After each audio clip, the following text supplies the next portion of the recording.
Hello and welcome to the Hookshot on the Miracle Sports Network. I'm Andrew. And I'm Nate. Today we're going to be talking about 10 of our most overrated NBA players. So each of us made a list of our top 10 most overrated players, and we will go one by one and make a case for why they're overrated, while the other person, maybe if they can, tries to come up with a case as to why they are not actually overrated. So Nate, would you like to start? So the first guy I would like to talk about is Eric Bledsoe, the point guard for the Milwaukee Bucks. And I think he's definitely a good player, as a decent amount of these guys are, but I think he's also overrated. Where you look at the Bucks in the playoffs this season, and last season for that matter, they've really struggled.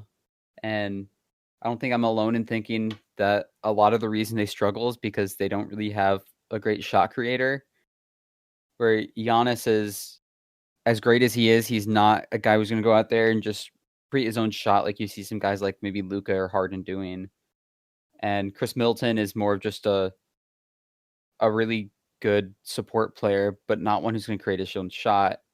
And Eric Bledsoe is another big name in that offense, and that's not really his game as much either. But Eric Bledsoe was in the top 20 for turnover percentage in the league, just not good.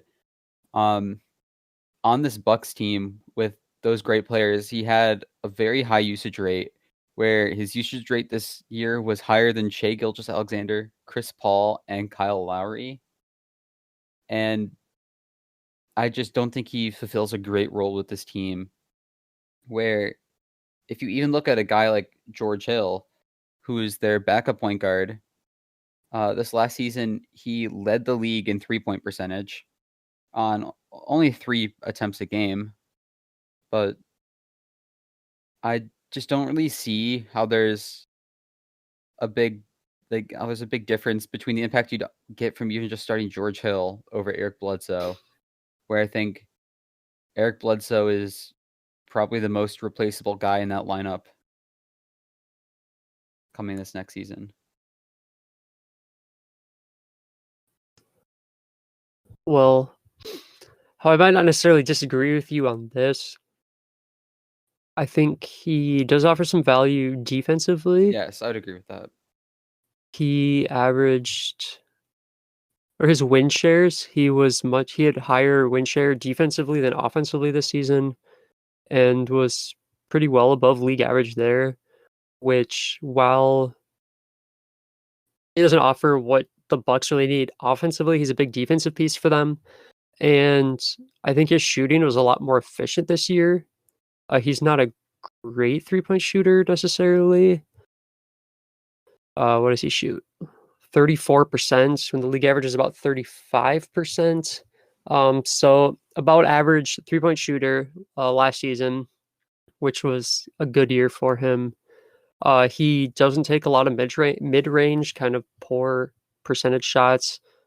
Finishes strongly at the rim. I mean, over 70% from distance 0 to 3 feet from the rim last year, over 70%. So with being only 6'1", I think that's pretty solid for him. And I think he gets a little overrated because of his contract being kind of high based on the value of player he is. But he's not horrendous. I mean, obviously he's a starter on the Bucks, which are the best regular season team. So I mean, he's yeah, still I'd some agree with value. his defensive impact. He was 7th in the league in defensive rating, but also when I just look at the Bucks players, Giannis was 1, Brook Lopez was 2, Dante DiVincenzo was 3, Chris Middleton was 12. Like, I feel like some of these guys Yeah. have just they're a little higher rated on defense because they play with Giannis, who is the best defensive player in the league right now, in my opinion. Yeah. I mean, So, I defense mean, player of the year. So he's definitely a great on defense, but I think his defense is inflated by being on such a good team than what it actually is, and I think he's incredibly overrated as an offensive player today. yeah, that's definitely possible. So I ranked my guys 10-1, and we'll start at the bottom and work towards the top. So my number 10 is Zach LaVine, a guard that plays for the Bulls. And I think people look at Zach LaVine and really like him. He's a pure scorer. They're on the Bulls. Is supposed to help his team win, but I think he's just kind of the case of the best player on a bad team.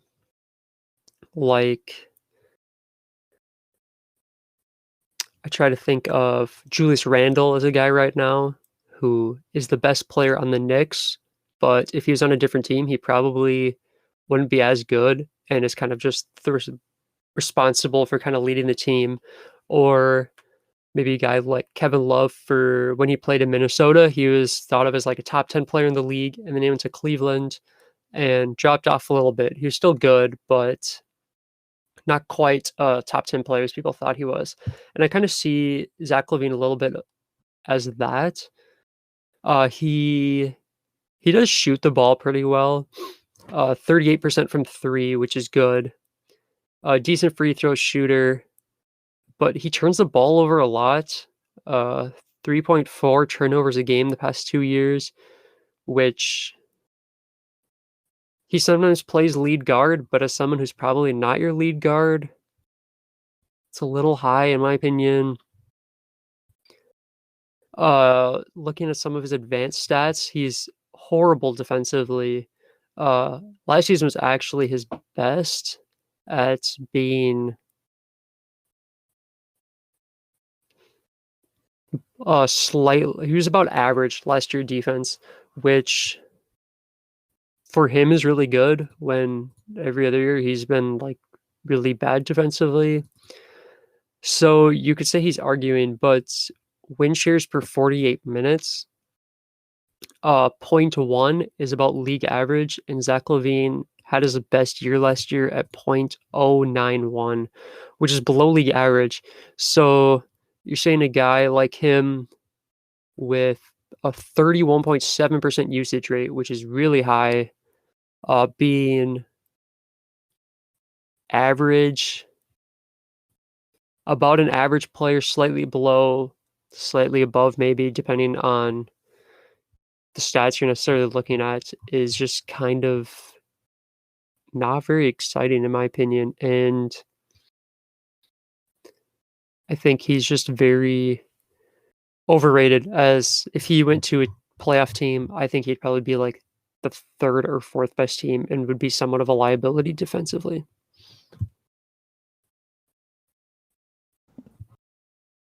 Now, Zach LaVine is someone I definitely disagree with. I think he's incredibly underrated. I took some time to see this like a few months ago during quarantine to try to break down some of these like supposedly like elite wing scorers, looking at stuff like why Andrew Wiggins was never good and like what tools make someone a good scorer, because there's a lot of guys that will come out. Partially this is related to looking at Anthony Edwards coming out of the draft. But there's a lot of guys that come out and are supposed to be these elite wing scorers and just don't pan out. And looking at that, I just feel like all the tools I found successful in a lot of the top scorers, Zach LaVine possesses. And I think he's one of the most elite wing scorers in the league right now, without a doubt. He also has shown some clutch ability with some plays this season with the Bulls. He's incredibly young still, only like 24, 25. I believe you mentioned his turnovers, but I don't think his turnovers are even all that bad because he ranked as the 61st worst player in the league on turnover percentage, which is certainly not that bad compared to some other guys up there. He ranked top 10 in usage percentage at number 9. Right. But when I look at there's two names that stick out there of guys who are also just on really bad teams, and Trae Young and Bradley Beal, who both were much higher on that list. At Trae Young at 4 and Bradley Beal at 6, but with a whole extra like 3%, which is a pretty decent number, where Zach LaVine isn't even getting as high usage percentage as some of those other top guys on bad teams. He's pretty much even with Derrick Rose. And yes, his defense is bad, but I think you can build around that, where the scoring wing is the most important position in the league right now. And you have that, and a guy who's also young. And I think there's also a factor of Jim Boylan being one of the worst coaches I've seen ever, really. And him just hurting the Bulls that way, where he tried to restrict Zach LaVine. I know there's this big game where Zach LaVine put up big numbers. I don't remember who it was or what exactly scored, but he put up like big numbers and scored a big like buzzer beater for the win after Jim Boylan like specifically told him not to. And there was a lot of fighting in the locker room with just between the players and the coach. And I could see Zach LaVine taking another step further this year with the new system in Billy Donovan. But I'd argue that LaVine is underrated as opposed to overrated. Yeah, I think some people say that he's maybe improving, but I don't know, this year with him on the court, there or the Bulls plus minus with him on versus off the court. When he was on, it was a -5. We're 5 points better than the other team per 100 possessions with him off the court than when he was on the court.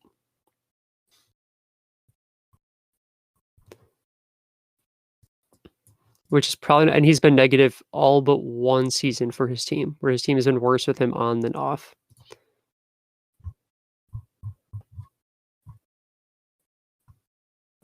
And I think a lot of that comes down to his defense, Yeah, it probably which is. is I an mean, issue.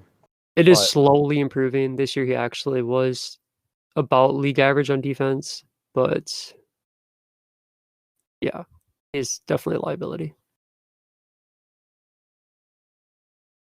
well, ready to move on? Yeah, let's do it. Okay, so my next player is a little bit different in maybe not a guy who's necessarily overrated because of his on-court performance, but just because of how stupid he is off the court, and that's Terrence Davis. I I don't think Terrence Davis should even be in the league. He just continues to prove that he's very stupid.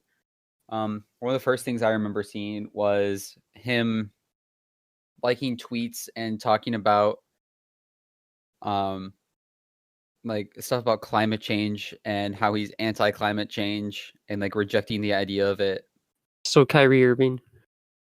Well, Kyrie Irving's more just the flat earth. He caused a lot of drama in the bubble where he would just walk around with a hole in his mask.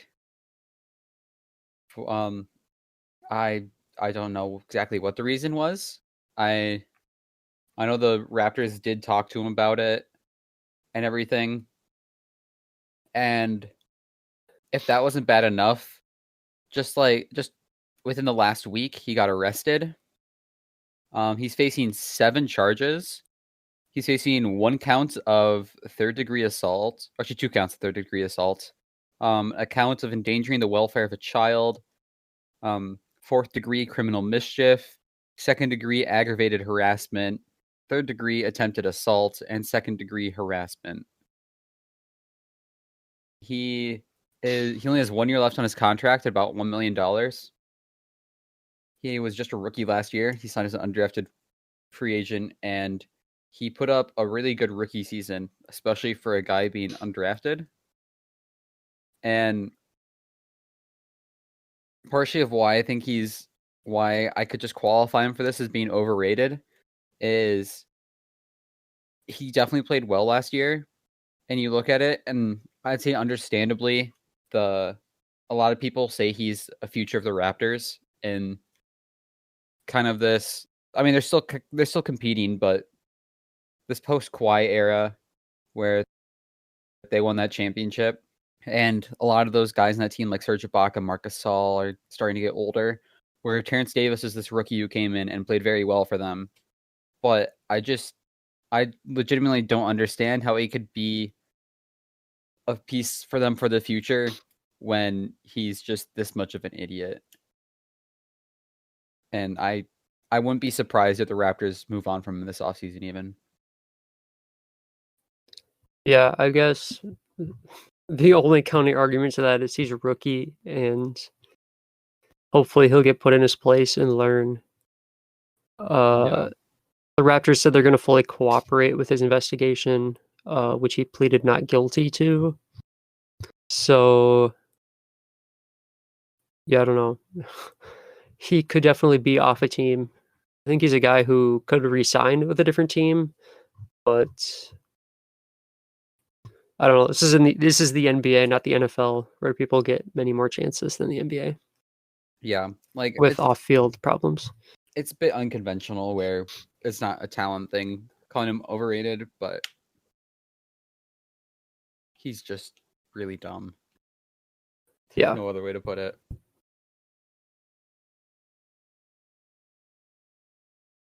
All right. So my number 9 on my list is Russell Westbrook, the point guard for the Rockets. Westbrook, as if you are an NBA fan, likely knows, he was MVP 1 year in 2016-2017 season. He's a 9-time All-Star, scoring champ twice. So he's definitely had a lot of success in his career, and I think people kind of still expect that. And I think he's really on to a different stage of his career where he's not really the most positive player. What strikes out to me is he shot 25.8% from three last year. And his past 5 out of his past 6 seasons, he's been below 30%, which is pretty bad three-point shooter. He this season had a little lower three-point rate, but he's still taking what is it? He's still taking 3.7 threes a game, which when you're shooting that bad, unless they're wide open, I don't know. I probably wouldn't be taking those if I was him. He also has like fully fallen off as a three-point shooter. When he was kind of at his peak, he was a mid to low 80% free throw shooter, but now the past 3 seasons he's been low 70s, even in the 60% free throw shooting, which for how physical he plays, getting almost 7 attempts a game, that's really costing his team a lot of points. He does offer some rebounds and assists, but that's kind of been his game. I think he's kind of a bit of a stat hunter, which might inflate some of those numbers a little bit. But with Houston, he had a really high usage percentage of 34.4%, which you've got Harden in there, who's also going to have a really high usage. And I would much rather have Harden finishing shots and possessions than Westbrook finishing them, especially when the Rockets are also surrounded by a bunch of other shooters who can probably offer a lot more offensively than Westbrook. Westbrook's also fallen off a bit on the defensive end. One point in his career, he got up to a pretty good defender. He's nothing ever super fantastic, but now he's kind of falling off of not necessarily helping his team on defense anymore. And then this past season, his team is better with him off the court than on. And I mean, Westbrook's got a strong personality. He wants to be the star of the team. But watching those playoffs, I didn't feel like there was anyone super confident in Westbrook's ability to make the right choice at the right time last season. And I think his kind of viewpoint as a star, I guess he's still been an all-star, but I don't think he's all-star worthy. I think there's other people who are much more deserving than him, than a guy who is a little slower athletically than he used to be. Can't really shoot at all. Not great on defense. Uh, yeah, that's my case for Westbrook being overrated. Yeah, I think Westbrook is one of the most interesting players for this Oh, he debate definitely is. Yeah. because there's a lot of people who say he's overrated. There's a lot of people who say he's underrated. I think to a degree it kind of balances itself out where I don't think there's any denying that Westbrook is an elite talent and he does so many things well. And I think some of the underrated talks come from the fact that people will still say he's good, but kind of underrate him for being a little as good as he is. And I think that does tend to be true to some degree. But also, I think as the game has been developing, especially in the last like 2-3 years, he started to take a little step back, and some of that could be attributed to the fact that he just doesn't fit the modern game as well as he does. And looking since his MVP season, so the last 3 years, he shot. You're mentioning some of these numbers, but just to get a little more specific, he shot he's shooting 6.7 free throws a game at 72%, which is not great considering he gets up to the Yeah, line a it's lot. pretty bad. He's shooting 28.5% from three, which on 4.5 attempts per game, which It's really bad. he's definitely not taking as many threes as some of those other like elite star Right. players. He's definitely started Just taking less threes, but but it's really bad. He should not be taking those shots. His field goal percentage isn't that bad though, especially when you factor in the threes bringing it down. And he's definitely a good rebounder and an elite playmaker still, where I think he definitely has value in that. I'm not a big fan of the fit with him and Harden. no. As you talked about, I think Westbrook was, Harden was third in usage rate, and Westbrook was fifth. And this last year, where it's hard to have two top 5 guys in usage rate in the league, especially when one of them is not quite as efficient as you'd hope in Westbrook. And I don't know, I like the team better with Chris Paul as the secondary guard there. And there's a lot of injury issues. Chris Paul's contract was really big. He's getting older. I understand why they moved on, but I don't know. There's definitely a case to be made both ways in different aspects. I think he also just takes a huge drop off in the playoffs, especially ever since his MVP year.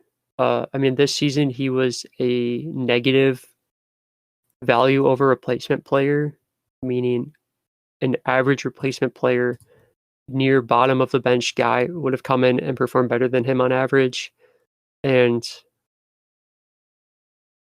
the 2 previous seasons in the playoffs, granted it's a small sample size of less than 10 games, he was slightly above a replacement player with still very high usage. His turnover rate goes up in the playoffs.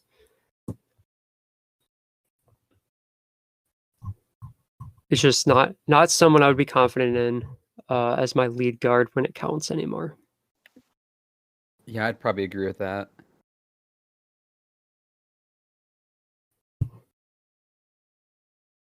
So who's next on your list? Next on my list, I have what I anticipate probably be my hottest take on this list, and that's Devonte Graham, who is a second-year guard for the Hornets. He definitely had a breakout role with the departure of Kemba Walker this season, getting more minutes, and he had a really good year. There's no denying that. But I have some big concerns about how he plays. Um and just a lot of I don't know, just some of his skill with scoring where he is a tremendous three-point shooter that cannot be taken away from him. He shot 37% on 9 attempts a game this last year, which is elite. There's there's certainly guys who have higher percentage, but 37% is not bad at all, especially No, when you're taking that many threes. That shows that he'd be one of the more elite shooters in the league. I think it'd be like 25 this next season. So while it's only his third year, he is older, considering he's a 23-year-old rookie. And but my main issue is his shooting inside the 3-point line is awful. He shot 38%, or a 38% field goal percentage, which is really, really bad. He was and not only that, but he was the worst shooter in the paint this season in the entire league at only 40.9%. He is really small at 6'1", so it's not like he's really getting up there to really like dunk or anything. Like you see a guy like Russell Westbrook who we just talked about, and he can't finish around the rim in any layups or anything.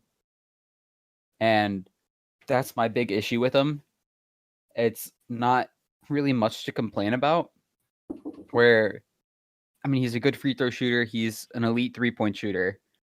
But I think he's a little overrated with people talking about him really being like a breakout player, which he was, and the future of the Hornets when he's in his mid-20s now, playing along Terry Rozier, where I think it's a little tough to have 2 6'1" guards playing right now, and just how bad he is inside the 3-point line. That I think he's overrated compared to what some people have been saying. yeah, one stat to help your case. You're talking how bad of a 2-point shooter he is. From 0 to 3 feet from the basket, he shot 54%, but then 3 to 10 is a 27%, which is really bad. Yeah. So I don't know if a lot of that is like he's trying to do floaters or some runners or I don't know what, but yeah, that's pretty bad. Argument for Devonte Graham. I would say just his improvement from his rookie season to this year is a lot better. He tripled his 3-point attempts per game while increasing 92% on his percentage. He can show that much improvement from one season to the next. That can really carry him a lot. He also offers ability as passer, I think, at 7.5 assists a game, which I would say is pretty good considering how uh, void of talent the Hornets are. And on off the court, his team was a full 8 points better plus minus with him on versus off, which is a really high number for a guy, especially in your second year and not being one of the best players in the league. So his defense needs some improvement, but his offense, if that keeps taking a step, I think he can really turn into a good player. And I don't know if he's quite overhyped in my opinion, or overrated. But he's definitely a up and coming player. I think that's has a lot of eyes on him Yeah, he still has room to improve, and for sure. maybe a better word for it is some of these issues are just overlooked. Where, as I mentioned, there is a lot of positive, but there's just mainly that the 2-point shooting is very concerning for me, and I feel like it's definitely overlooked when people talk about Devontae Graham. Yeah, he definitely needs to learn how to play as a small guard when finishing around the rim. I think it's a little different than pretty much for everybody else.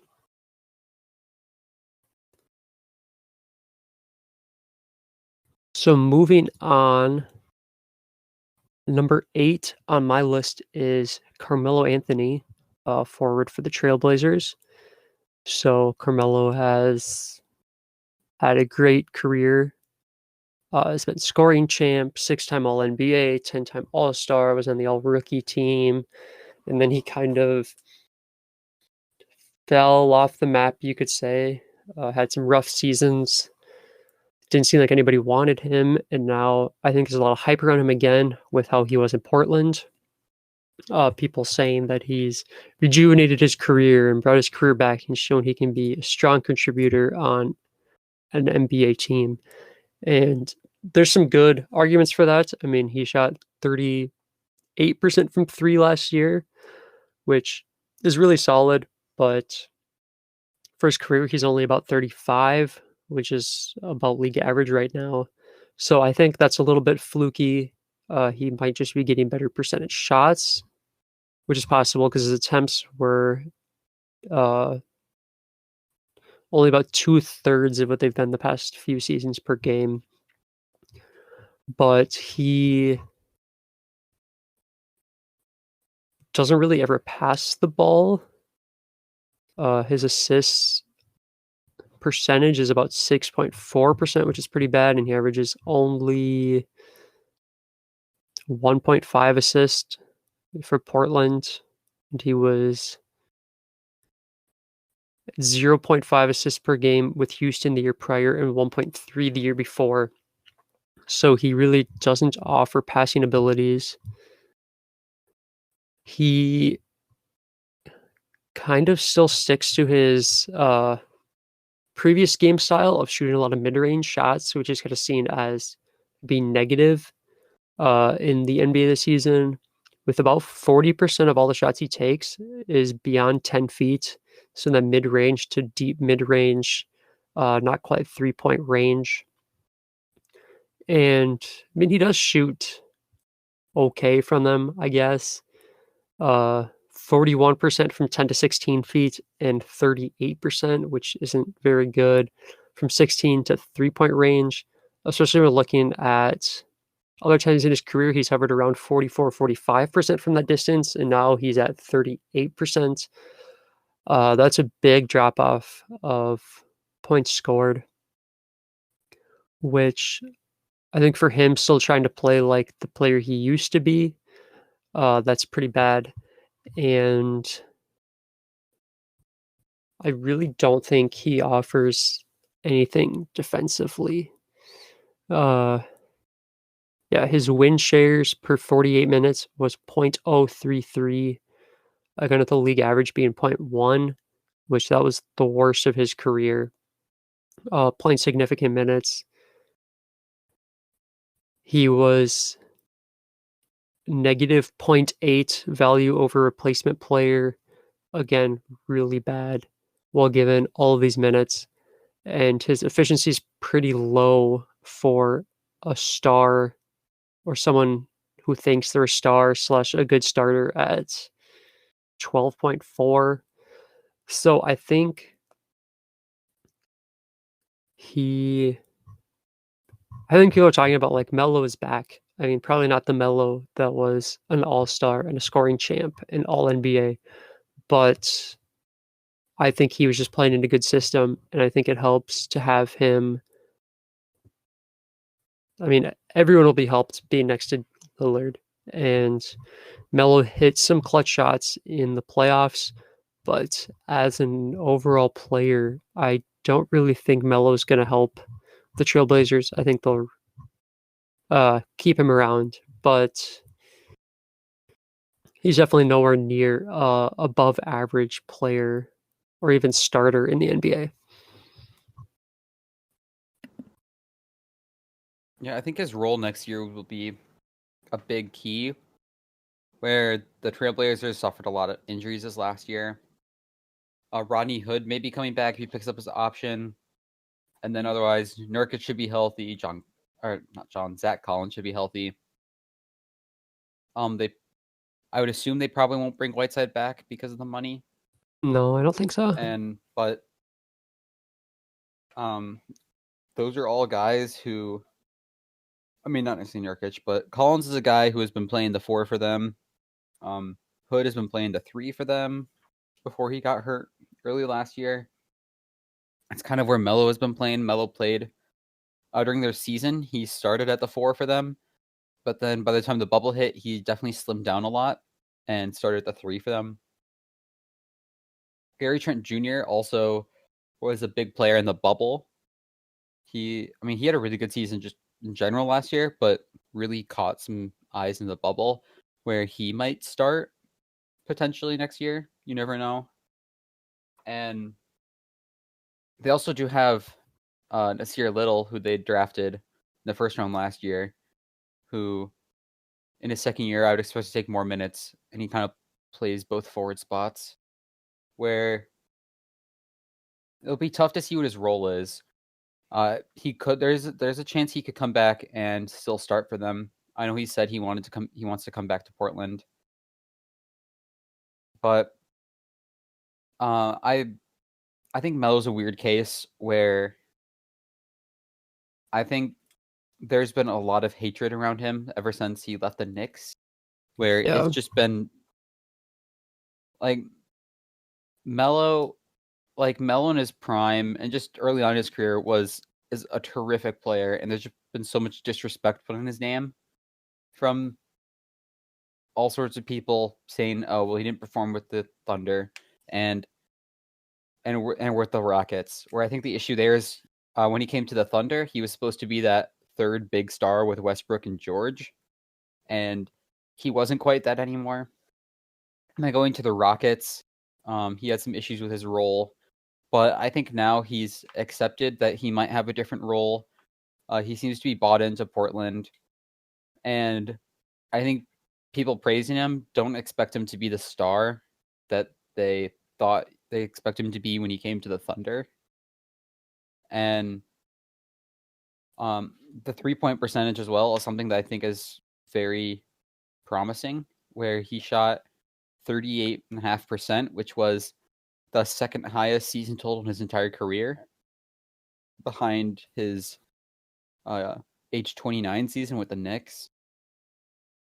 And that's because, as you also mentioned, he takes a lot of mid-range shots, and that's just not what you want to do in the league today. But the mid-range shots are weird. Just a few quick stats on some of those. In the mid-range zone, just to the right of the right of the free throw line, that area he shot 29.6%, which was the worst in the league. But then right next to that, in the right corner mid-range spot, he was the league's leading scorer. Moving on, the next guy I'll talk about a little quicker will be Kyrie Irving, where I don't really know if there's a lot you could really argue statistically for Kyrie as much, but I think some of Kyrie's overratedness comes from his impact. And I mean, you look on like Boston and this last year with Brooklyn. Granted, he didn't play many games this last year, but he just hasn't seemed to really contribute to winning. He won in Cleveland clearly with LeBron and was really, really good for them in the finals. It's just I don't know. He's still not even that old. He's going to be playing his year 28 He's season. 27. Yeah, he was 27 this next last year. season. Yeah. And I mean, the free throw percentage was an all-time high. The three-pointers were really good. It was his highest attempts per game at 7.1, shooting almost 40% there. He he took a lot of shots and was still pretty efficient at it. And it was a pretty low sample size, so only 20 games. But I don't know, it's just I feel like his impact is not really there with his skill. And I think a lot of where he comes in as overrated is people still talk about him as one of the elite point guards in the league, where I just think he's certainly a step behind guys like Steph and Damian Lillard and other of those top guys, where a lot of people put him in the conversation with them, and I don't think he's in the conversation. Where he's a really good player, but when you factor in a lot of factors like recent playoff performance and all that stuff, I just don't think he is really that elite name that a lot of people think of when they hear Kyrie Irving. Argument for Kyrie Irving is, I mean, you could argue he had his most efficient season ever this past year with his highest usage percentage ever as well, especially offensively. Like you said, his uptick in 3-point percentage at about 40% and 92% free throws. He gets 5 rebounds a game, which is pretty solid for a point guard. Uh, right around 6, 7 assists a game, get some steals, not a super high turnover rate, 27 points per game. I mean, those stats are pretty hard to beat.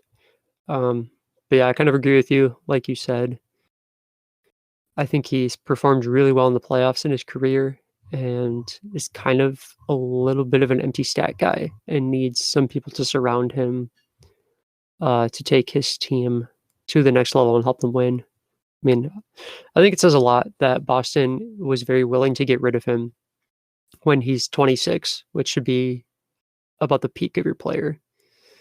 Uh, so a team that wants to win championships trades what's seen as one of the best players in the league in their peak They didn't, is, they didn't trade him. He signed as an or unrestricted he free agent. signed away, but I don't think they even wanted him back. No, it doesn't sound like they did. No, which I think kind of says a lot, but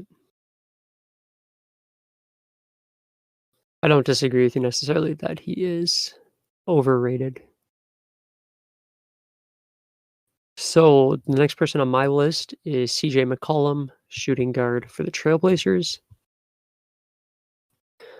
Why I think he's overrated is a lot of people see him and Damian Lillard as kind of a big 1-2 punch where they can carry the Trailblazers, and I think a lot of that stems from when the Trailblazers went to the conference finals, and I think the team has a lot of hype based on kind of how they fought in the bubble and did really well to make it to the playoffs. I just don't think CJ McCollum is necessarily like good enough to be the second best player on a team. And given the credit that he's given, he's a slightly above average shooter. He shoots about 37.5, 38% from three, which is a little above average. His 2-point percentage is about 50%, which is decent. His free throw percentage is only about 75%, which for a guard, that's not very good. He also only gets 2.6 attempts a game, which is not very high. And then he really just doesn't offer a lot defensively, in my opinion. He was pretty solid offensively, as usual, but his defensive box plus minus was pretty negative. Overall, his win shares were below average. And I just think when you're looking at, I think he's just like slightly above average player, given a key role. I mean, he's never been an all-star, and I don't think Portland with CJ McCollum can necessarily get to anything too special of a team.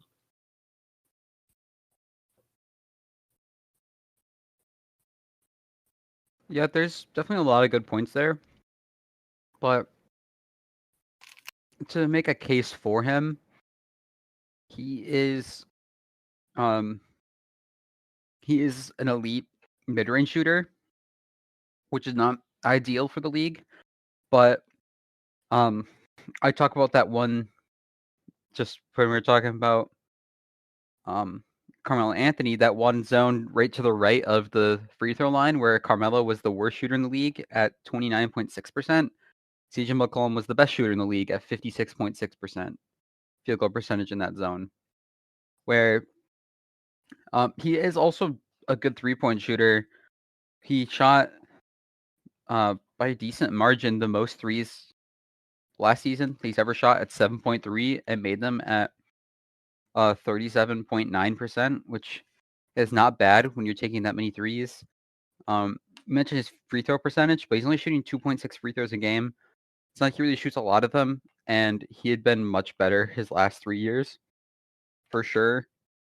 Or it may just have been a down year, but he is primarily a scorer, and that's mostly just what he does. I think he's a very good scorer, but like he's not. I mean, he's not really a great defender, not really much like a playmaker, but he's. I think he's a pretty efficient scorer and a pretty solid second option on a team. But he's not.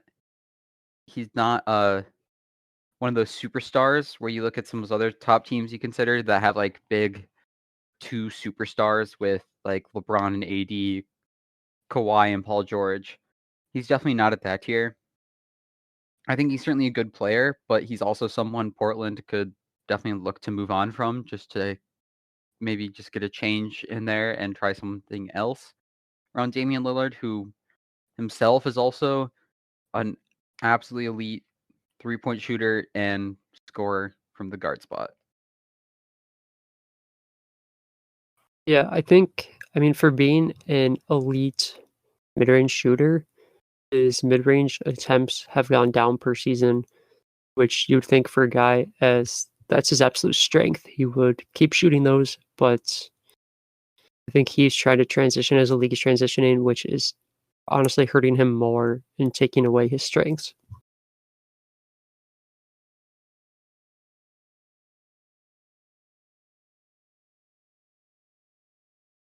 Well, moving on to my next guy, I have Kyle Kuzma for the Lakers. I feel like this is one of the more popular players that people call overrated. And I think a big factor in him being overrated is his perception, especially in the media, where the Lakers are like the biggest marketed team in the world. And you see a lot of these guys going on talking about Kuzma being just a big piece. I think at the trade deadline this year, I think it was like Stephen A. Smith proposing a trade centered around Kyle Kuzma for Devin Booker, where that's just It's pretty bad. idiotic. Yeah.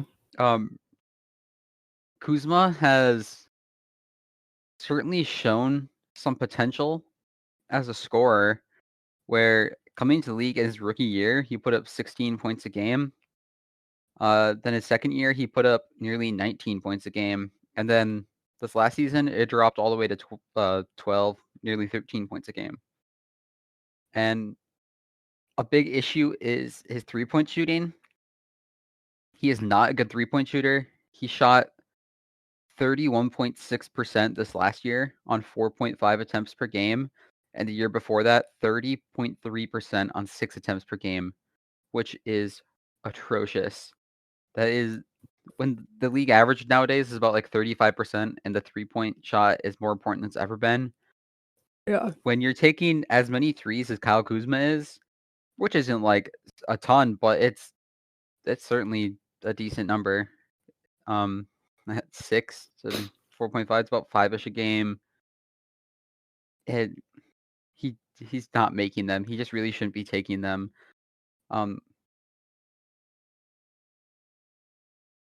It's I don't know. I think he also just kind of makes some questionable plays as well. I don't I don't know how to really describe it, but he doesn't. Sometimes he just kind of has, I guess you'd say, those shacked in a fool moments that pop up. He's not really a great defender. I don't think he really has a great role.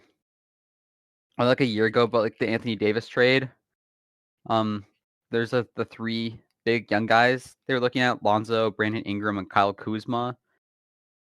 It sounded like the Pelicans wanted Kyle Kuzma, who had the best season out of all of them, but the Lakers didn't want to part with him. And now look how much better Brandon Ingram is. Kuzma is going to be entering his last year in his contract, and the Lakers, with 2 superstars, aren't going to have a lot of money.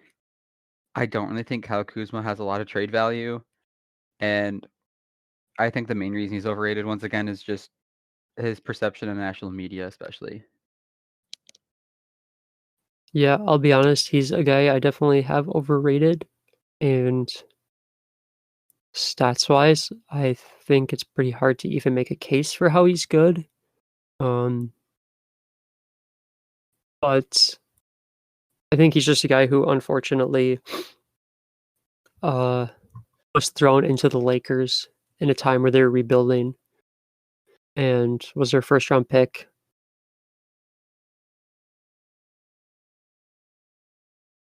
As a rookie, I guess they didn't necessarily draft him, but and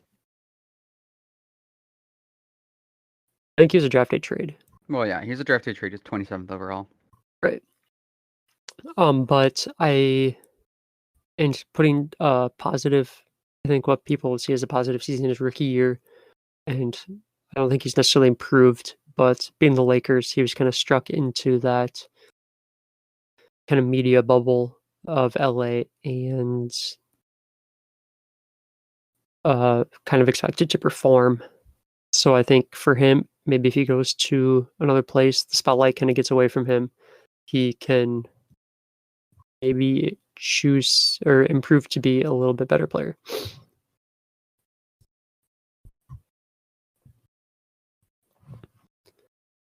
Okay, moving on to number 6 on my list, I have Draymond Green.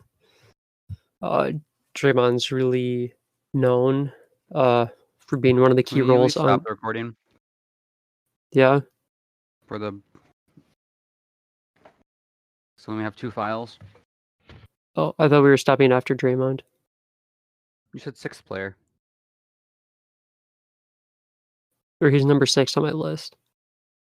Oh, never mind. Just restart on Draymond. Okay. So the number 6 player on my list is Draymond Green, forward for the Warriors. He's known for kind of being that defensive anchor for them through their championship seasons. He's been Defensive Player of the Year, 5-time All-Defense team. So he's definitely had some good moments. I think he's very overrated just because he plays for the Warriors.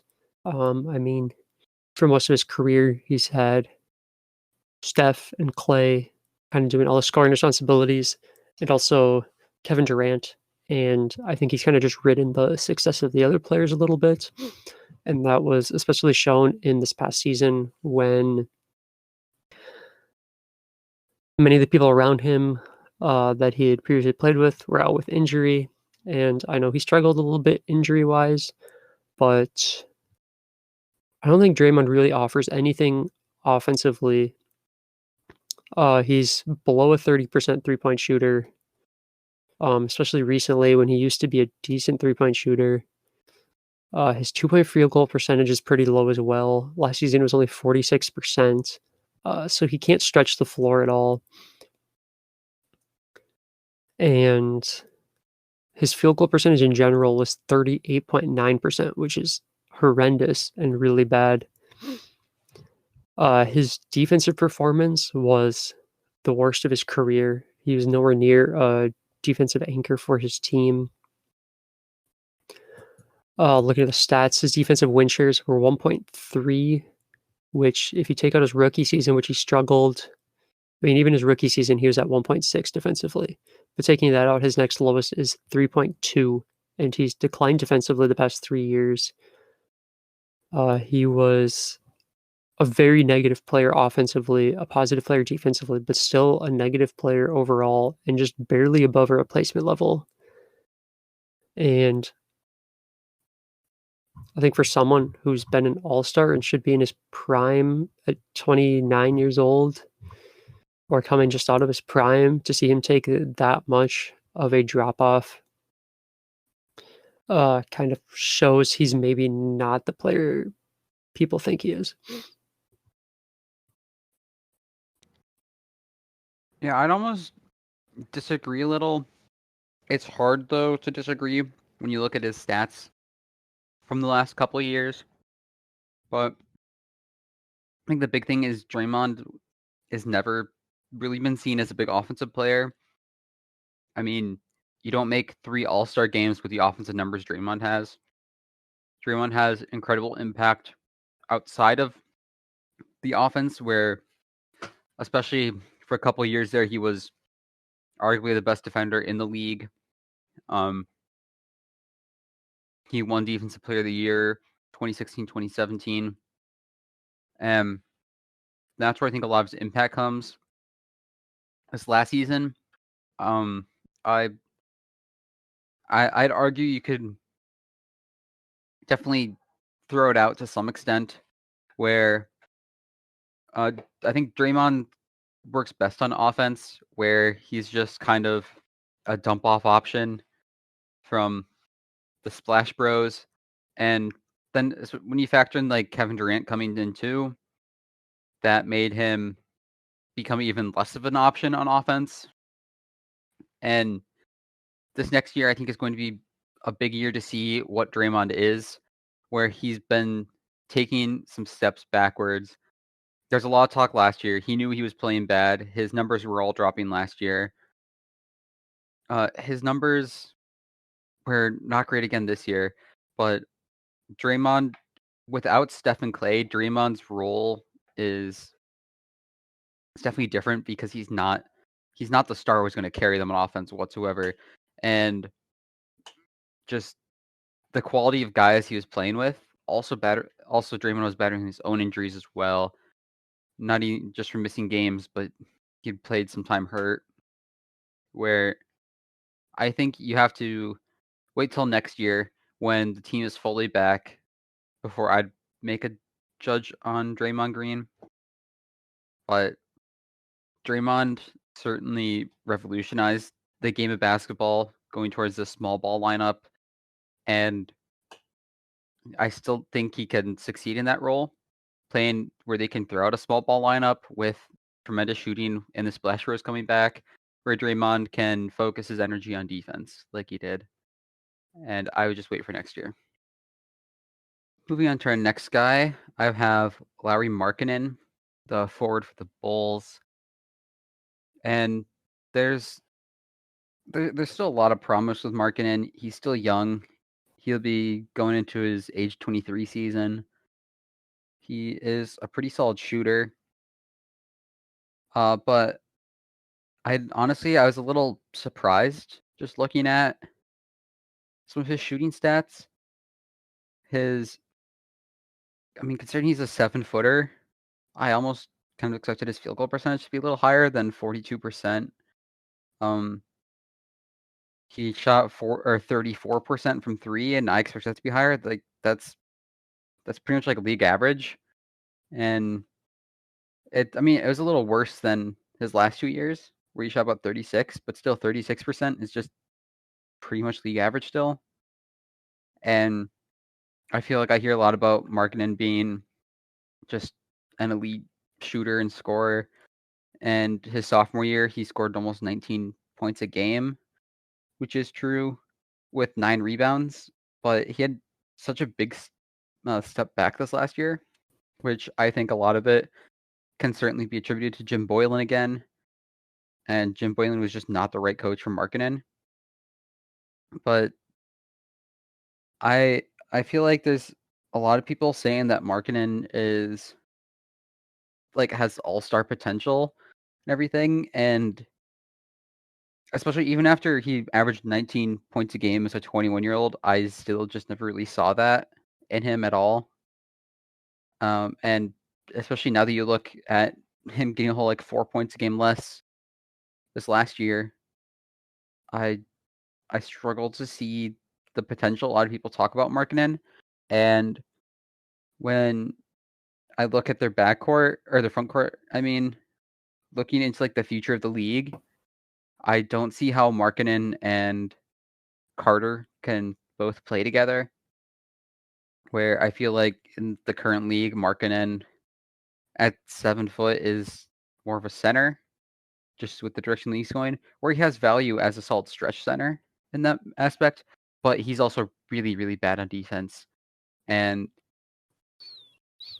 centers especially currently have just so much less value when they can't perform defensively, where even just comparing him to other big men who might not be that great defensively but great offensively, he still just doesn't really compare to them because on the defensive front, because he's just that much worse than them, I think.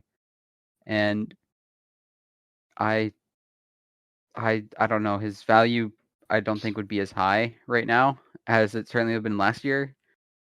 But I just don't see a great future for Markkanen, and I don't think he fits in with the Bulls team at all. Yeah, I guess with Markkanen, you hope this was an outlier season, and he kind of goes back to his percentages boosting a little bit. Arguments for him, I kind of disagree that his defense is really, really bad. It's certainly not great, but I mean, he was about at replacement level on defense last year, which was a big improvement for him actually. And he was better. He had more defensive win shares than offensive win shares. So, I mean, if his defense keeps improving, I think that helps him a lot. His team is also better with him on the court than off the court, which is a little bit of improvement. But yeah, I don't know. His career is definitely not trending in the right direction. And I mean, looking at guys with similar win shares as him, not very many of them made it past 4 or 5 years in the league. I mean, Markkanen probably will since he's Yeah. only 20. What is he? He's 23 right now and is 7 foot. But I think he definitely needs to take another step Yeah, I for certainly what the don't Bulls see expect from him. I certainly just don't see that potential a lot of people talk about with him. Which I don't know. Bill Simmons is really high on him. Not that that matters, but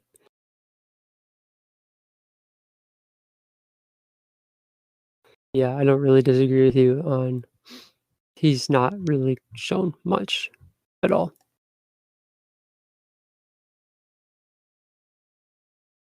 So on that note, we move to the guy who is number 5 on my list, which is DeAndre Ayton. So Ayton was first overall pick a couple years ago. It's kind of on this hot new Suns team that people are liking. I guess with Ayton, I just struggle to see his role in the modern NBA. I mean, he is a great rebounder, one of the best rebounders in the league. But he doesn't shoot the three at all. Averages 0.3 attempts a game, and essentially has only about 25% of his shots are beyond 10 feet from the rim. So he offers no spacing ability, which in a league that really requires centers even generally to be elite or to be some three-point shooters that can stretch the field, stretch the court. He really doesn't fit that. And the only guys who really can't stretch the court that still play are elite defensive players, and Ayton is negative on the box plus minus on defense, so he is far from an elite defensive player. His I think he actually got worse from his rookie season, which I mean, he only played 38 games because he was suspended. But I think that just worries me when a guy who shows such promise doesn't improve at all from the rookie season, really. His numbers get a little better just because he has more usage and his attempts go up, so his points go up. But shooting percentages are down. I guess his rebounding went up. His passing isn't there. His blocks go up a little bit, but playing more minutes. I guess I'm just a little concerned about the direction of DeAndre Ayton when it doesn't seem like he's putting a whole lot together, and it's just kind of like a average to good starter. Yeah, I definitely disagree there. I think Ayton is one of the most underrated players in the league, and I think a lot of it has to come with his draft, where he was the number 1 overall pick in a draft that had Trae Young and Luka Doncic in the top 5. But I don't think he's been bad at like he's just been a bad number 1 overall pick compared to those guys at all. I think his impact is quite tremendous when you look at him. Um, I mean, his stats aren't necessarily even all that bad. He's a pretty decent free throw shooter for a center. Um, I think his defensive impact is pretty noticeable when you watch him in games.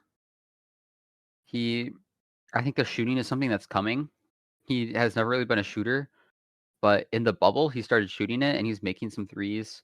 And he had talked about that's something he definitely worked on over the quarantine. It's something he's still been working on. I think he's going to come out next season and start expanding his range a bit, which can certainly help the team. But I think a lot of what he just adds is on the impact for the team, where I think it was certainly something that was noticeable when you look at how the team played with him on the court, especially you look in like the bubble where they went undefeated. And I think Ayton definitely. I think he performed well in the bubble. Like his point totals necessarily weren't the best, but I think he was just the impact he was having on the team was pretty great. And especially, I think he's going to have a big improvement this next year. And I, I don't know. I just don't see him as an underrated player at all, or an overrated player. I mean,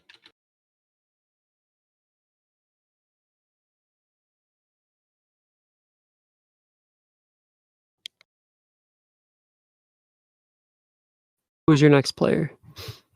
well, next on my list, I have Jordan Poole, who I don't know. I think this is another interesting one where it's not really talked about as like a guy who is really all that great, but I I just think he was really really bad last year, and a lot of people talk about him as like a solid future piece for the Warriors, and I just don't even see that. Um, just looking at his shooting stats, he shot about 4.5 threes a game last year, and shot just under 28% from three, which is absolutely atrocious. He should not be taking anywhere near that many threes if that's how he's going to make them. His field goal percentage alone was 33%, which is also atrocious. He shot under 40% on just his 2-pointers as well. He was just under 80% on free throw, which isn't bad, but it's not ideal from a guard. He didn't really contribute much offensively either, and I I don't know else what there is really to say. He was really bad, and I know he's just a rookie and he's young. There's definitely space for improvement. I will give him that, but I'm just so concerned by some of these numbers. His 3-point percentage was the worst in the league out of guys who played solid minutes. Um, his field goal percentage was also right down there with some of the worst in the league, and I I just don't see a whole lot of space for. I mean, there's definitely room for improvement, I guess, but I I just don't see him really being a piece for the future when this is the rookie year he put up.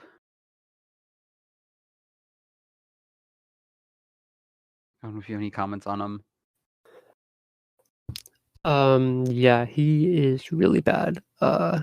Honestly, there's nothing positive to say about him except that He's he's on the young. Warriors and will have better teammates next year, and he's a rookie who's only 20. But um,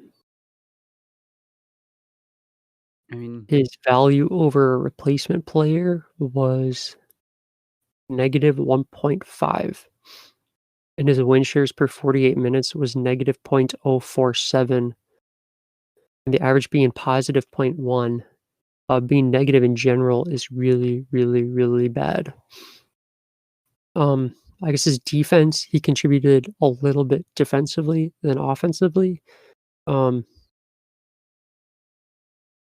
but yeah, I really don't think he. I mean, for a guy who shot okay in college, and yeah. he's just really, they're really falling off. I mean, Or his rookie year, I think he really struggled.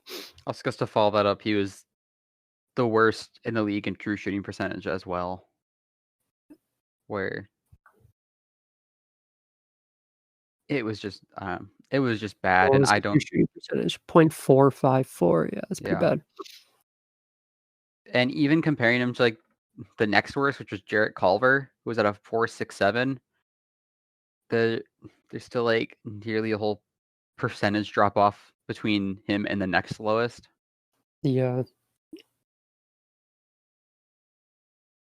Yeah, I don't know. I guess he's And a rookie, and hopefully he gets better. I mean, also just one last point there. His usage percentage also was higher than it should be.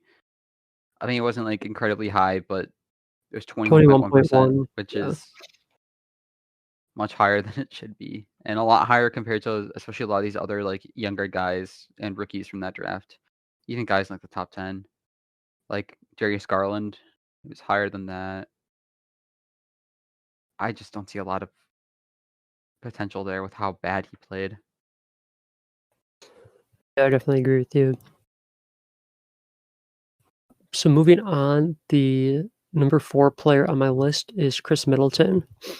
I think I have Chris Middleton on my list, for similar reasons than, you had Eric Bledsoe. I guess I chose Chris Middleton just because he's kind of seen as that second star in Milwaukee, has been an all-star the past couple seasons, but there's a lot as a good role player, in my opinion, but, Middleton can't, create his own shot. I think he's fully reliant on sitting and getting the open pass, hitting threes. I mean, he shot 41% from 3 this year, which is really good. His free throws at 91%, again, really good. And I think he had a solid year, but I don't think he's anywhere near a star in the league. He doesn't offer a ton defensively. His offense is really solid, but I think is pretty obvious. Once Giannis was gone in the playoffs and he got hurt, then Middleton really couldn't do anything. Like he was taking horrible shots, couldn't create any shot on his own. Was not really passing the ball to open guys, and while the stats might not show it, just him. I think he's just so reliant on Giannis being on the team and having being surrounded by good players that take him out of kind of this great team bubble, take him out of the Bucks. I think he would kind of struggle and be maybe an average player.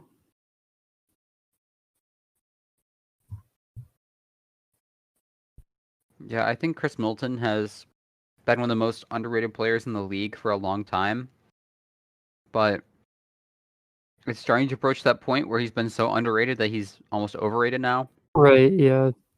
And the big issue, I think his biggest issue though, is I I don't know if I necessarily say it's because he's just overrated, but he's just not playing the right role. Where I see him as just one of the most absolutely elite 3-and-D players in the league, where he has been one of the league's best shooters Sure. and one of the best wing defenders in the league for a few years now, I'd argue. But he can't create his own shot, and No. no one on that Bucks team can really create their own shot. Where because of that, Chris Middleton is kind of expected to do that. And I mean, he's been an all-star. He's been a two-time all-star. I I think a lot of that is because he is a very good player, and kind of just because the Bucks are good, they're kind of rewarded with an extra all-star because they've been so good in the Mhm. regular season. And he's been terrific in the regular season. I think he definitely plays his role more there. And just those Buck starters in general don't play nearly as many minutes as some other teams starters do. But when it comes down to the playoffs, he he can certainly be a good player. He just can't play the role they want him to play in the playoffs. Yeah, I think people expect him to be a pure scorer, and he's, I think, pretty far from that. Just like you said, that 3-and-D type guy. Yeah, next on my list I have Torian Prince of the Brooklyn Nets. He's another guy I um who I don't know if they're necessarily like really overrated like some you'd argue some top guys. It's just he has been so bad that you look at him, he's been starting on the Nets, and I mean maybe he was starting in the place of where KD would play, maybe not. He's kind of a hybrid forward, but he shot nearly 7 threes a game, which was an extremely high amount, and did not make a lot of them at only 30, nearly 34% below average, which still, I mean, it's not great, but it could be worse. That is true, but he was the worst 3-point shooter in the corner, the left corner this year at 27.7% from that corner, and that's where he likes to shoot a lot of his shots. Um, but he just doesn't make them at a high rate, and I don't know. It's just another guy who I look at him. He's on a pretty big contract. The Nets gave up a first round pick for him last year, showing that that was kind of his value, which is pretty high still. And it it was just bad. There's no other way to really put it. So I'd say you could maybe argue for him in throughout his career, he's been a lot better than last season. I mean, the previous 2 years, he was shooting about 38, 39% from 3, which is above average, and those are still a decent volume of about 6 per game. So you can maybe hope that he's a little bit better there, especially next season playing around better people, but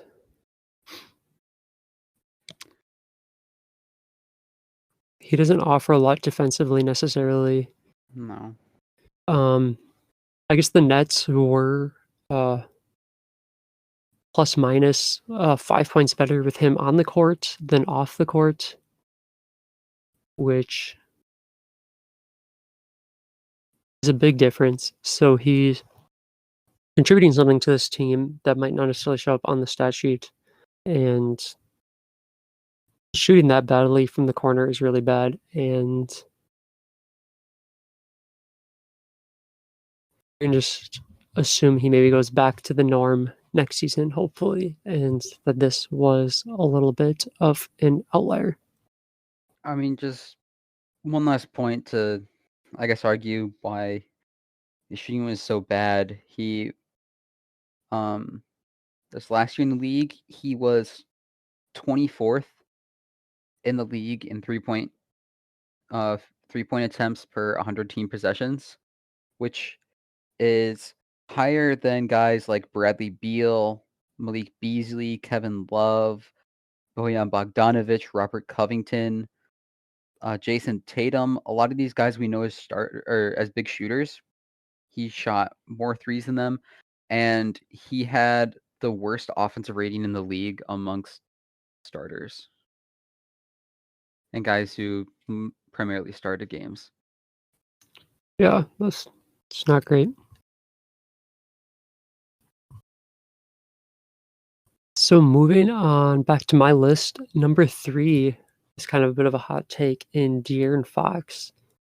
I think a lot of people see him as this big up and coming star, uh, future all-star, and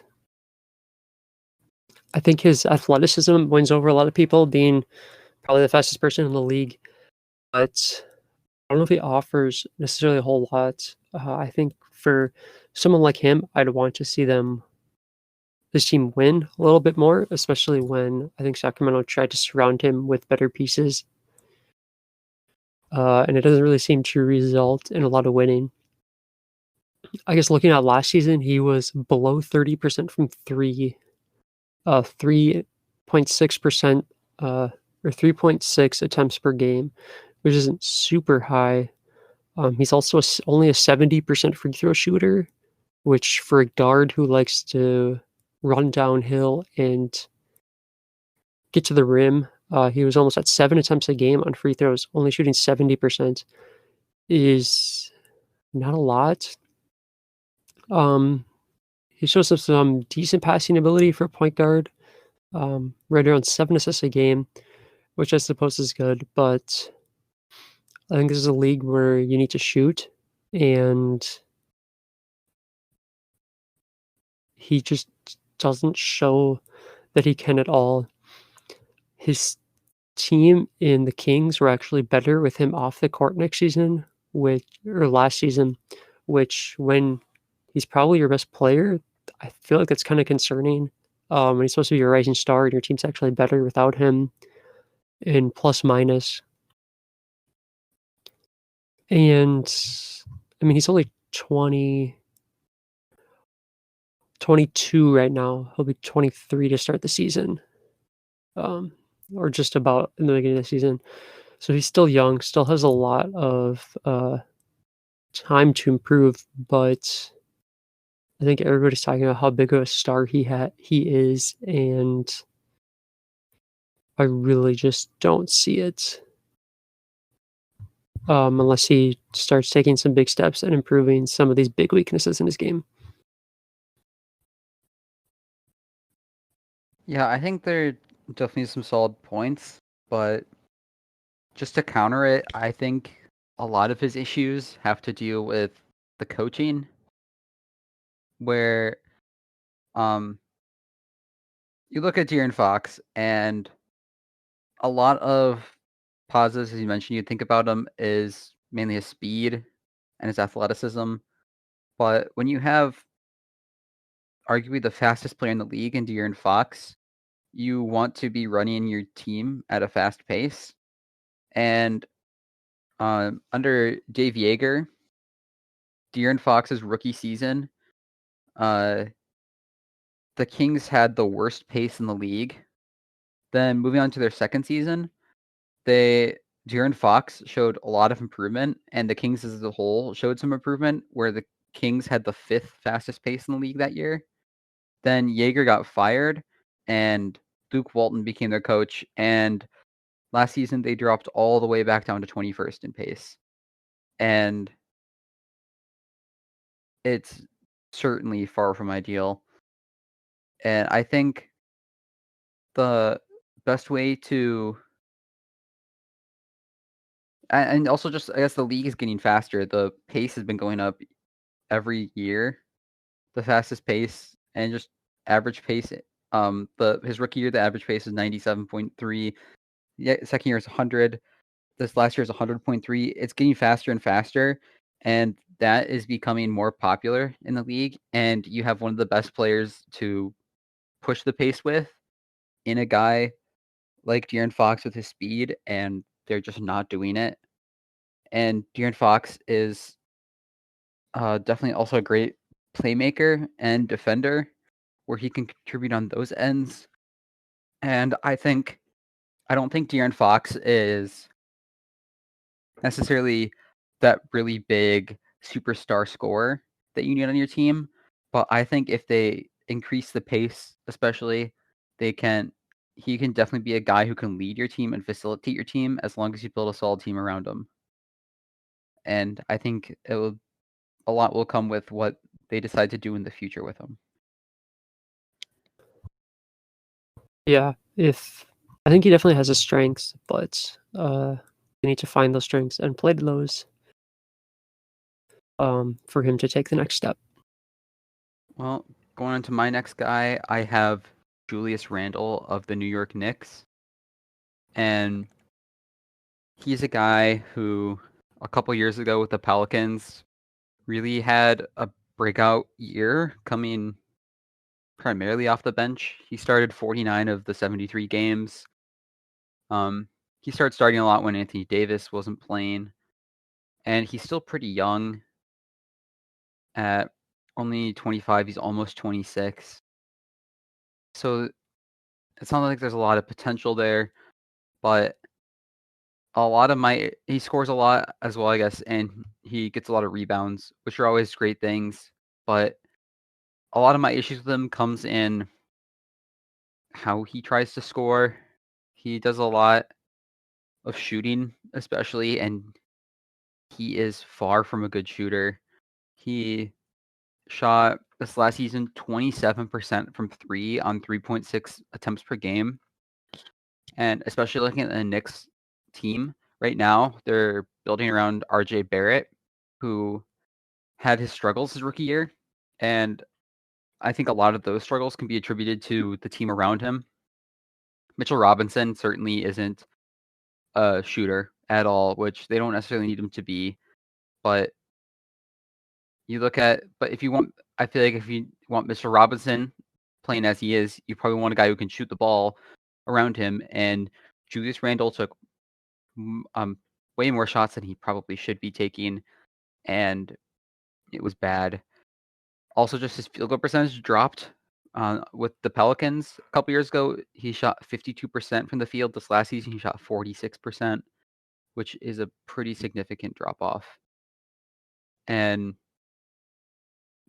he just doesn't fit the team they need to build to be successful at all.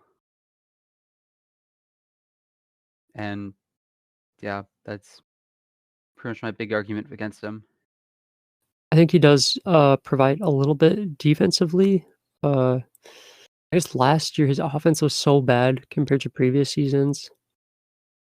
that his defense kind of became his strength, but so the 2 prior seasons from last year, so his age 23 and 24 season, he was definitely above average player, a good starter,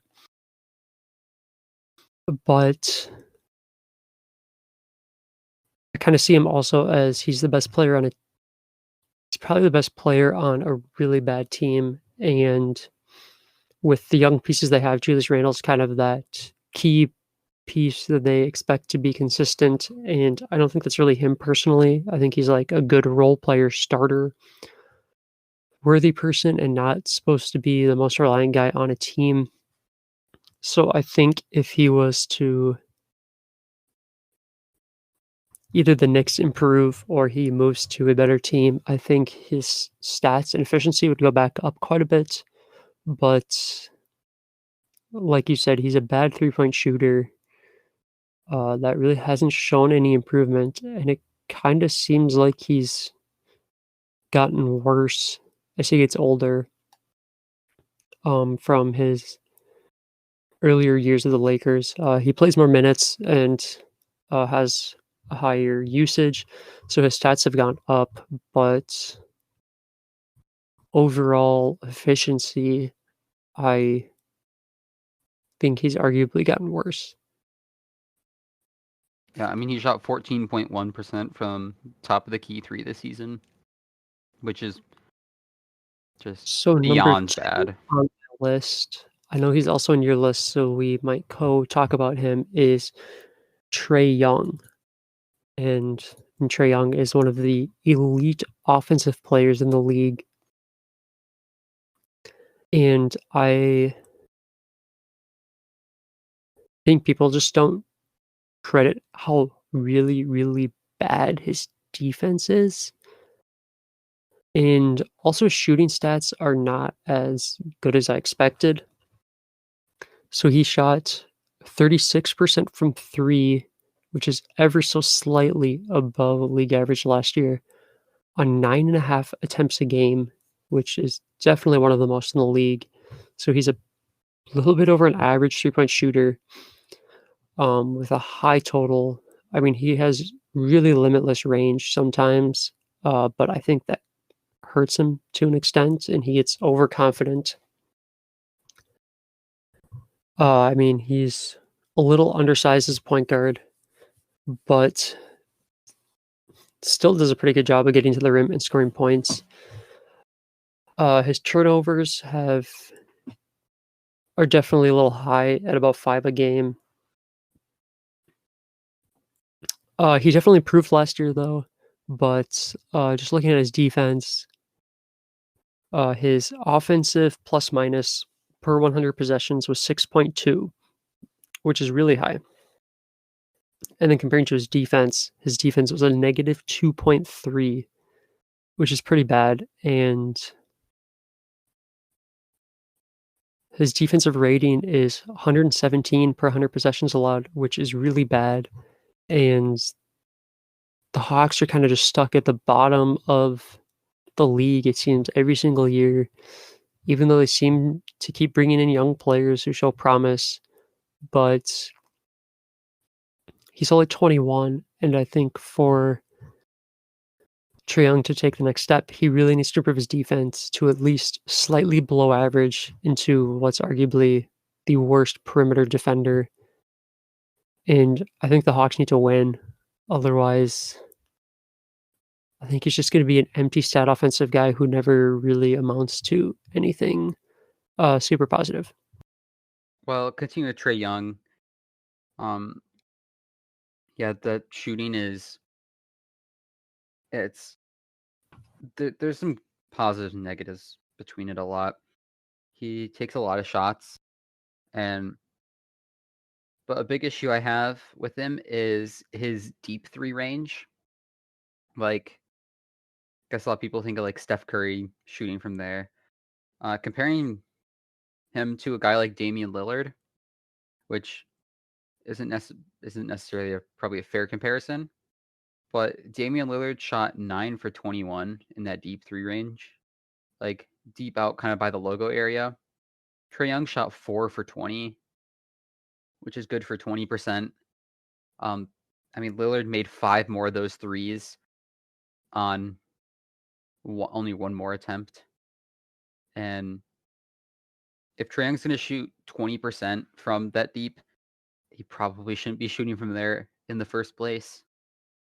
And a lot of those shots as well just were not, just bad shots, but like pulling up from there with a lot of time on the shot clock, he airballed a lot of those shots as well. There's certainly some positives, clearly, though. He put up 30 points a game in the league as a 21-year-old and starting the All-Star game. And I think he will definitely improve. His numbers all went up last year. I think he showed a lot of improvement, clearly. You don't improve 10 points per game without making a lot of improvement. I think he'll continue to improve, but I think he's certainly overrated for where people say he is in the league already. But he certainly has that potential to become even better. Yeah, so since he was the last guy on your list, we will move on to the last guy on my list. And at number 1, I have Jamal Murray. I think he gets a lot of hype for what he did in the playoffs, some of the incredible games he puts up. And I think just like his hype is almost out of control as kind of he's the next star in the NBA. And back against that, last season he only averaged 18 points a game in the regular season, which for a guy who was putting up repeated 50-point performances in the playoffs and everybody thinks is really good, 18 points is not that special. He shoots the ball at 34.5%, so right about league average. That's been down recently. I don't think he offers a lot defensively. He's about league average defensively. I think just he's a little inconsistent. Even in the playoffs, there would be moments where he would shine and go off for 50 or more or high 40s, and then other games where you would barely hear his name. And I think there just needs to be some consistency with him. And I really just want to see that scoring go up in the regular season. He can keep shooting the three. He's not a terrible three-point shooter. His 2-point percentage was pretty good this year at 51% for a guard. So he definitely has the ability, but I think he just needs to put it all together. He's only 22. It'll be his 5th year in the league. But right now I would not put him anywhere near the top 10 of players, as I think some people really want to put him in, as they think he can just take over the playoffs. I don't think anyone is putting him at a top 10 player. I don't know. I feel like the entire playoffs, people are like, oh, Jamal Murray's going to save the Nuggets, and I don't know about that.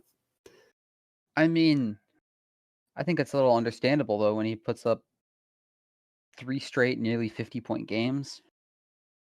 And he was truly elite in the playoffs. I don't think you can argue that. He shot the ball he shot the ball much more than he did in the regular season and did it more efficiently. He shot 50% from the field in the playoffs and 45% from 3 on very high usage in both of those. It's also the bubble, though. I don't really buy into the bubble stats necessarily, unless I can see it otherwise. That's all we have to go off of, though. Where that's how he performed. He's still really young. He is only 23. And I think another big thing with the Nuggets is they're just so deep with their talent, and especially with all these young guys they have, where their top players just, as of late, just haven't been necessarily putting up the numbers in the regular season, just because of how many players there are to go around. I mean, you look at a guy like Nikola Jokic, who, especially now, I think most who would probably argue he's the best center in the league. I mean, he didn't even average 20 points a game, just under in the regular season this last year for them. I think it's just a case of the team being good, and he definitely did what you need to do in the regular season. But when it came to the playoffs, where in the playoffs you cut your rotation, you give more minutes to your good players, and he certainly performed.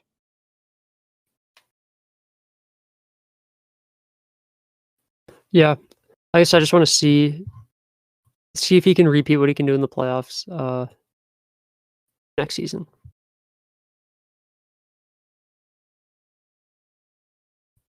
But that wraps up our top 10 list. Yeah. Well, thanks for listening to our podcast this week. Please rate us 5 stars on your preferred podcast platform. That will help other listeners find our podcast. Next week, we'll be doing something similar, but instead of talking about overrated players, we will be talking about 10 underrated players for each of us. Yeah, so please follow us on social media. We're on Twitter, Instagram, and Facebook, which the descriptions of those should be in the episode description on your podcast platform that you can see. And we also post our podcast to YouTube just after when they go live on podcasting. So please subscribe and look to that, and leave us comments on any of those platforms if you agree or disagree with our lists. But we will talk to you next week.